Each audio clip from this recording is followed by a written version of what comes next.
தந்தை, மகன், தூய ஆவியின் பெயராலே ஆமேன். மூவொரு கடவுளுடைய அருளும் ஆசீரும் பாதுகாப்பு வழி நடத்துதலும் உங்களோடு இருப்பதாக. முறையீடுகளை களைந்திடுவோம். இயேசுவின் அன்பு சகோதர சகோதரிகளே, முறையீடு என்பது என்ன? நமக்கு கிடைக்க வேண்டிய நீதி நியாயங்கள் கிடைக்காத பொழுது, நாம் புறக்கணிக்கப்படுகின்ற பொழுது, ஒதுக்கப்படுகின்ற பொழுது, நம்முடைய கருத்துக்கள் எடுபடாத பொழுது நம் உள்ளத்தில் ஏற்படுகின்ற ஒரு வகையான உணர்வு முறையீடு. அந்த முறையீடுடைய வெளிப்பாடு முணுமுணுப்பு. நேரடியாக சொல்லாமல் நம்முடைய எதிர்ப்பினை காட்டுவது. இன்றைய முதல் வாசகத்தை படிக்கின்ற பொழுது தொடக்க கால திருச்சபையிலே ஆன்மீக பணியை செய்து கொண்டிருந்த சீடர்கள் மத்தியில், நற்செய்தி பணி ஆற்றிக்கொண்டிருந்த சீடர்கள் மத்தியில் அன்பு பணி, அறப்பணி பற்றிய ஒரு முறையீடு எழுகின்றது. இந்த முறையீட்டிற்கான காரணம் என்ன என்று சொல்லி பார்க்கின்ற பொழுது, இயேசுவின் பற்றிய செய்தி எல்லா இடங்களிலும் பரவ ஆரம்பித்தது. பாலஸ்தீனம் அதை சூழ்ந்து இருக்கின்ற பகுதிகளிலே இந்த இயேசுவை பற்றிய நற்செய்தி பரவி கொண்டிருந்தது. எபிரேயம் யூத கிறிஸ்தவர்கள் பின்பற்றிய மொழியாக அமைந்திருந்தது.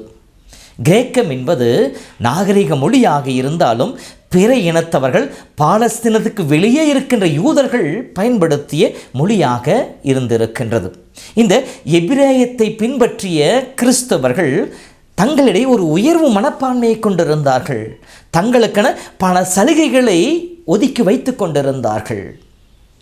இப்படிப்பட்ட சூழ்நிலையில்தான் கிரேக்க மொழி பேசுகின்ற கைம்பெண்கள் சரியாக அறப்பணியிலே கவனிக்கப்படவில்லை என்கின்ற ஒரு முறையீடு எழுகின்றது. அங்கே ஒரு முணுமுணுப்பு உருவாகின்றது. இது சீடர்களுடைய திருத்துதர்களுடைய காதுகளை எட்டுகின்ற பொழுது அவர்கள் அதை தள்ளி வைத்துவிட்டு தன்னுடைய பணியை செய்து கொண்டே இருக்கவில்லை. அந்த முறையீடு எழுகின்ற பொழுதே அதை களைந்திட முற்படுகின்றார்கள். திருத்துதர்களுக்கு கடவுள் கொடுத்தப்பட்ட கட்டளை என்னது? உலகெங்கும் சென்று படைப்பிற்கெல்லாம் நற்செய்தியை பறைசாற்றுங்கள் என்று சொல்லி. ஆக இது ஆண்டவருடைய கட்டளை. இதை புறக்கணித்து விட முடியாது, இதை விட்டுவிடவும் முடியாது. அதே சமயத்தில் ஆன்மீக பணியோடு, இறை வார்த்தை பணியோடு இயேசு செய்தது அன்பு பணி, மக்களை அரவணைத்து செல்கின்ற பணி. ஆக இந்த எழுந்த இந்த முறையீட்டையும் தள்ளிவிட முடியாது. அப்படி என்றால் இந்த முறையீட்டை தீர்த்து வைத்து தங்களுடைய நற்செய்தி பணியை தொடர்ந்து ஆற்ற திருத்தூதர்கள் முடிவு செய்கின்றார்கள். தூய ஆவியின் வல்லமை ஆட்கொள்ளப்பட்டவர்கள் ஒரு முடிவு எடுக்கின்றார்கள். இந்த அன்பு பணிக்காக, இந்த அறப்பணிக்காக கடவுளுடைய வார்த்தையை போதிக்காமல் இருப்பது முறை அல்ல என்று சொல்லி முதலிலே முடிவெடுக்கின்றார்கள். முக்கியத்துவம் எதற்கு? இறை வார்த்தையை போதிப்பதற்கு. அதே சமயத்தில் இந்த அன்பு பணியும் புறக்கணிக்க முடியாதாகவே அதை செய்வதற்கு பணியாளர்களை தேர்ந்தெடுப்போம் என்று சொல்லி திருத்தொண்டர்களை தேர்ந்தெடுக்கின்றார்கள். அந்த திருத்தொண்டர்களுக்கு இருக்க வேண்டிய குணாதிசயங்கள் என்ன என்பதை பற்றித்தான் மிக தெளிவாக இன்றைய வார்த்தை நமக்கு சொல்லுகின்றது. ஒன்றாவதாக, மக்களுடைய எண்ணங்களை நற்சான்றை பெற்றவர்களாக இருக்க வேண்டும். மக்கள் மத்தியிலே நன்மதிப்பை பெற்றவர்களாக, எல்லோரையும் ஒருமுகப்பட்டு பார்க்கின்றவர்களாக அந்த சகோதரர்கள் இருக்க வேண்டும். அடுத்து அவர்கள் தூய ஆவியின் வல்லமையாலும் ஞானத்தால் நிறைந்தவர்களாக இருக்க வேண்டும் என்கின்ற இந்த ஒரு அடிப்படையில் 7 தேர்ந்தெடுக்கின்றார்கள். அவர்களுக்கு திருத்தொண்டர்கள் பெயரிட்டு அவர்கள் பந்தியிலே அனைவரும் பரிமாறுகின்ற அந்த பணியை அவர்களிடம் ஒப்படைக்கின்றார்கள். திருத்தூதர்கள் தன்னுடைய பணி என்பதையும் அவர்கள் நன்கு ஆய்ந்து அறிந்து வைத்திருந்தார்கள். அவர்கள் வேண்டுதலிலும் இறை வார்த்தையை போதிப்பதிலும் கவனம் செலுத்துபவர்களாக இருந்தார்கள். இறைவனோடு இணைந்திருக்க வேண்டும், பெற்ற அனுபவத்தை பிறருக்கு பகிர்ந்து கொடுக்க வேண்டும்.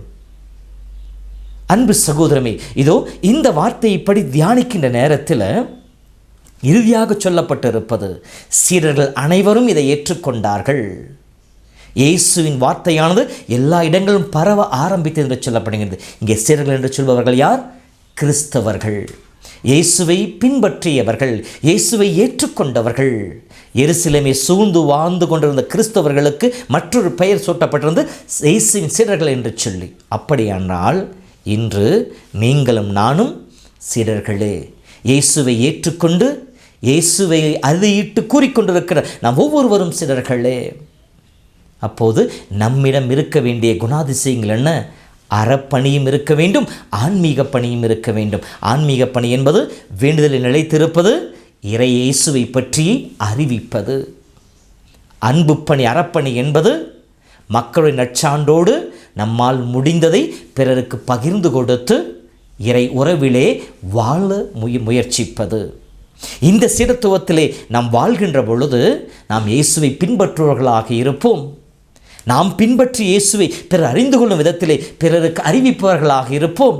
அப்படி இருக்கின்ற பொழுது ஆதி திருச்சபையிலே எவ்வாறு இயேசுவின் பெயர் எல்லா இடங்களிலும் எல்லா உள்ளங்களிலும் பரவியதோ அதை போல நம்முடைய போதனையாலும் வாழ்வாலும் இயேசுவை நாம் இருக்கிற இடத்திலே அறிக்கையிட முடியும். அன்பு சகோதரமே, இதோ இந்த நாளிலே நமக்கு தேவையான, இந்த காலத்திலே நமக்கு தேவையான ஒரு ஒப்பற்ற ஒரு ஆசீர்வாதம் இதுதான். நாம் சீடர்களாக மாற வேண்டும். அப்படி சீடர்களாக மாறுகின்ற பொழுது நாம் வாழ்ந்து கொண்டிருக்கின்ற சமூகத்திலே ஆன்மீக பணியின் மத்தியிலே வருகின்ற அன்பு பணியின் காரணமாக வருகின்ற சிறு சிறு முறையீடுகளை களைந்திட வேண்டும். அதற்காக இயேசுவின் சீடத்துவத்திலே வாழ்வதில் நாம் விட்டுவிடக்கூடாது. அன்பு பணிக்கு முக்கியத்துவம் கொடுத்து, சமூக பணிக்கு முக்கியத்துவம் கொடுத்து ஆண்டவனை புறக்கணித்து விடக்கூடாது. ஆண்டவனையும் அன்பு செய்பவர்களாக, அதே வேளையிலே அறப்பணியின் வழியாக ஆண்டவனை எடுத்துச் செல்பவர்களாகவும் இருக்க வேண்டும். அப்பொழுது நாம் இயேசுவின் சீடர்களாக இருப்போம். நம் முணுமுணுப்பின் கிறிஸ்தவர்களாக அல்ல, மாறாக முகமலர்ச்சியின் கிறிஸ்தவர்களாக வாழ்ந்து இயேசுவின் சீடத்துவத்திலே பங்கெடுப்போம். கடவுள் நம் ஒவ்வொருவரையும் ஆசீர்வதிப்பாராக. ஆண்டவர் உங்களோடு இருப்பாராக. எல்லாம் வல்ல இறைவன் தந்தை, மகன், தூய ஆவியின் பெயராலே ஆமேன். தெய்வீக நீதியின் கதிரவனே, தீமைகள் போக்கும் காவலனே,